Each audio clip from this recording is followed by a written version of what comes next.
Savez-vous ce que signifie Epictétos en grec? Cela signifie « acquis récemment » et c'est le nom qu'un maître Épaphrodite a donné à son jeune esclave Épictète. Cela se passe à Rome au 1er siècle de notre ère. Cet Épaphrodite a pour fâcheuse habitude d'infliger à ses esclaves des traitements pour le moins brutaux.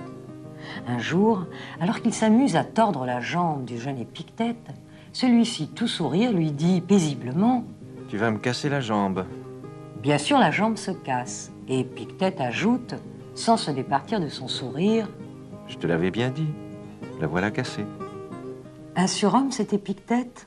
Non, un stoïcien, du moins, tel que nous le présente la légende. Épictète fut effectivement ce jeune esclave imprégné de l'enseignement de son maître, Musonius Rufus. Abstiens-toi et supporte. Musonius Rufus est un stoïcien, c'est-à-dire l'adepte d'une école philosophique fondée à Athènes à la fin du IVe siècle avant Jésus-Christ. Cette école était installée sous un portique, stoa en grec.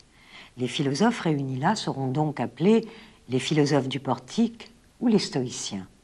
Le premier stoïcien de l'histoire est Zénon de Citium. Après lui, il y aura Cléante, Chrysippe, Panétius, Posidonius, Sénèque, Épictète, notre jeune esclave qui, une fois affranchi, fonda lui aussi son école à Rome, puis à Nicopolis, en Grèce. Enfin, au IIe siècle après Jésus-Christ, il y aura Marc Aurèle, l'empereur romain qui écrivait ses pensées pour lui-même au milieu des champs de bataille, parmi les cadavres, impassible, dit-on, devant ce qui ne dépendait pas de lui. Une attitude on ne peut plus stoïque, vous en conviendrez, et qui n'est pas sans demander un certain apprentissage. Une école philosophique est un cabinet de médecins. En sortant, ce n'est pas du plaisir, c'est de la douleur qu'il faut éprouver. Que dit-il ce médecin, ce philosophe stoïcien? Il nous dit que le monde n'est pas notre ennemi. L'ennemi, c'est nous-mêmes. Voyez, le non-sage, il est malade de lui-même. Le stoïcien nous dit surtout qu'il faut vivre conformément à la nature. L'homme n'est pas en face, ni au-dessus, ni au-dessous de la nature, mais au sein de la nature. Les événements, ce qui arrive, ne dépendent pas de nous, mais ils dépendent de nous qu'ils nous affectent de telle ou telle façon. Par exemple, si je suis dans un bateau qui fait naufrage, je dois accorder ma confiance au pilote que j'ai choisi, et ce, quoi qu'il arrive. Le bateau est englouti. Qui puis-je? Ce que je peux, je le fais, disparaître sans peur, sans cri, ni reproche contre Dieu, en sachant bien qu'un être qui est né doit périr. Il me faut être présent comme l'heure et passer comme elle. Le stoïcisme pose un principe fondamental. La nature est tout et elle est un tout. Toutes les choses sont entrelacées par ce lien sacré. L'essentiel dans le stoïcisme, c'est donc l'étude de la nature. La philosophie est comme un animal. La logique correspond aux os et aux muscles, la morale aux parties charnues et la physique à l'âme. Tout part de la nature et tout y revient. La voie de la sagesse stoïcienne nous conduit à nous approprier le monde. Pas au sens où nous deviendrions maîtres et possesseurs d'un bien extérieur que nous pourrions modeler à notre guise, mais en accédant à un rapport intime et familier avec lui. Tout me convient de ce qui te convient, ô monde, nature. Tout vient de toi, tout est dans toi, tout rentre en toi. Le monde et l'ordre du monde, la nature pour les stoïciens, voilà la définition même de Dieu. Dieu est un corps vivant et raisonnable, composé de feu et d'air, qui se répand en toutes choses. Contrairement au Dieu d'Épicure ou à celui d'Aristote, il ne reste pas étranger aux mortels. Il se penche avec bienveillance sur le sort des hommes parce qu'il a besoin d'eux. C'est pourquoi il a doté l'homme de conscience. Dieu a besoin de nous qui prenons conscience de l'usage des représentations. L'homme commence comme les bêtes, mais il va jusqu'au point où la nature s'achève en lui, c'est-à-dire dans la contemplation, la réflexion et la conduite conforme à la nature. Pourquoi un tel homme ne dirait-il pas « Je suis du monde, je suis fils de Dieu » Fils de Dieu, qu'aurions-nous à craindre? Mais attention, nous devons d'être dignes de notre dignité, ne rien vouloir d'autre que ce que Dieu veut. Car le monde est organisé, c'est un cosmos. Il y a un ordre des choses et un destin. De ce fait, tout ce qui arrive, arrive justement.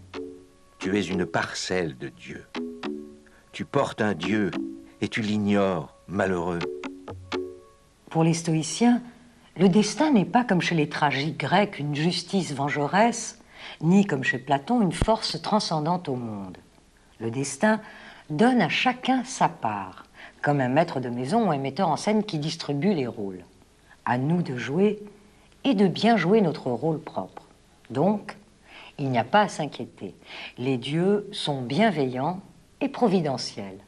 Ils nous donnent même le moyen de comprendre leurs desseins grâce à l'art de la divination. Mais à quoi bon tout cela si tout ce qui arrive devait arriver? Si le destin est une implacable nécessité, une fatalité, si l'homme n'est responsable de rien? Pourquoi appeler le médecin si je suis malade? Ou bien je vais guérir, ou bien je vais mourir. Dans un cas comme dans l'autre, si le destin décide de mon sort, le médecin ne sert à rien. Mais Chrysippe répond à cet argument paresseux. Si vous lancez une pierre de forme cylindrique sur un plan fortement incliné, vous communiquerez à la pierre son mouvement. Bientôt, cependant, la pierre roule avec rapidité. Elle n'obéit plus à votre main, mais à sa forme et à sa volubilité. Ainsi, la nécessité du destin met en mouvement les causes et les principes de toute chose, mais la volonté et les affections particulières de l'âme président à nos actions. Pour Chrysippe, il n'y a pas de contradiction entre destin et liberté. Distinguons bien dans son image les deux sortes de causes en présence. La forme du cylindre et les aléas du parcours sont des causes qui ne dépendent pas de moi. D'un autre côté, c'est bien ma volonté qui a donné au cylindre telle ou telle impulsion. La volonté participe du destin. Pour les stoïciens, l'assentiment au destin est l'acte d'une raison libre. Quand j'ai le nom de Dion à écrire, il faut que je l'écrive non pas comme je veux, mais tel qu'il est, sans y changer une seule lettre. La liberté consiste à vouloir que les choses arrivent, non comme il te plaît, mais comme elles arrivent. Comment parvenir au bonheur et à la sagesse? Les stoïciens nous disent que tous les hommes possèdent en eux des notions communes par lesquelles ils pressentent l'ordre de la nature. Ils les appellent les prénotions. Elles se développent en nous durant notre enfance entre 7 et 14 ans. Ils nous disent aussi que notre âme contient une partie directrice qu'ils qualifient d'hégémonique, qui entre en œuvre dans l'exercice de notre vie. Les animaux ont l'inclination pour suivre la nature, mais la raison est donnée aux êtres raisonnables. Pour eux, suivre la nature, c'est vivre selon la raison. La raison est comme un artisan qui s'ajoute à l'inclination.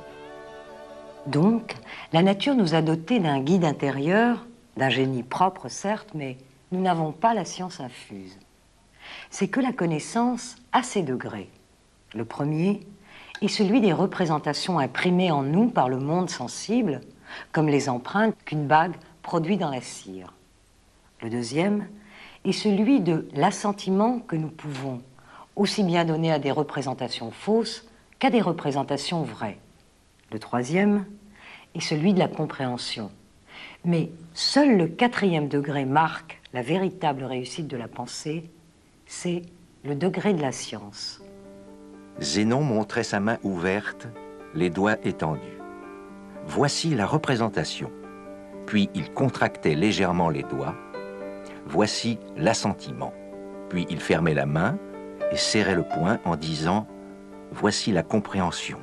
Puis avec la main gauche qu'il approchait, il serrait fortement le poing droit en disant « Voici la science que personne ne possède sinon le sage ».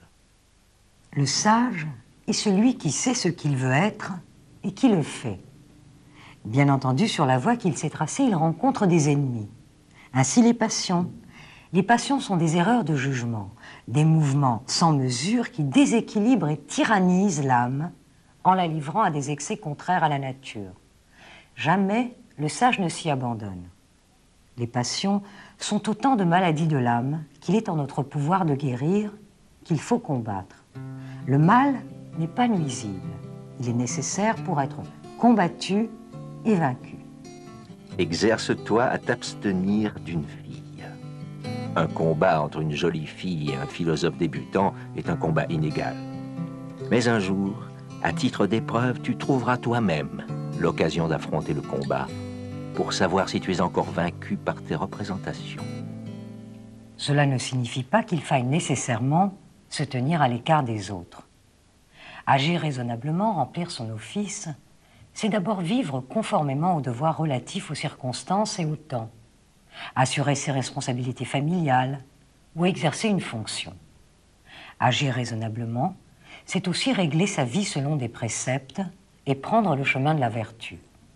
Ces devoirs, les stoïciens les appellent des convenables moyens. Il ne faut pas être impassible à la manière d'une statue. Il faut maintenir nos rapports naturels ou acquis avec autrui, comme homme religieux, comme fils, comme frère, comme père, comme citoyen. Mais il y a une vie morale bien supérieure, c'est celle des convenables parfaits, c'est-à-dire des actions droites en elles-mêmes. Si je suis dépositaire d'un bien qu'on m'a confié, on ne me demande rien, mais je le restitue quand même. Pourquoi? Pour ne pas avoir d'ennui? Non, simplement par justice. Il y a donc deux attitudes, le devoir qui nous indique le préférable et la sagesse qui agit selon le bien sans que la raison n'entre en conflit avec les passions. Mais, me dira-t-on, si l'on vise le bien, la vertu, la sagesse, est-on au moins sûr d'y parvenir? Cela ne fait aucun doute, nous disent les stoïciens. Et pourquoi? Supposons qu'on ait l'intention d'atteindre un but avec un javelot ou une flèche. Le tireur doit tout faire pour atteindre le but. Tout faire pour l'atteindre, c'est là en quelque sorte sa fin suprême. C'est ainsi que nous parlons de bien suprême dans la vie. Mais entre le moment où l'archer lance la flèche et le moment où elle atteint la cible, bien des choses peuvent se passer. La flèche n'atteindra peut-être jamais la cible qui est le but. Mais la fin, elle, est déjà atteinte dans l'acte de viser. Frapper le but, c'est là ce qui est à choisir de préférence, mais non pas à rechercher. Épictète vécut très modestement. On raconte qu'il possédait une lampe de fer qu'un voleur, un jour, vint lui dérober. Alors Épictète la remplaça par une lampe de terre. « Mon voleur sera bien attrapé s'il revient », aurait-il dit. À la mort d'Épictète, la lampe fut achetée à prix d'or par un admirateur. Il pensait en recevoir la lumière qui avait éclairé le philosophe. Demande-toi d'abord ce que tu veux être. Et alors, fais ce que tu fais.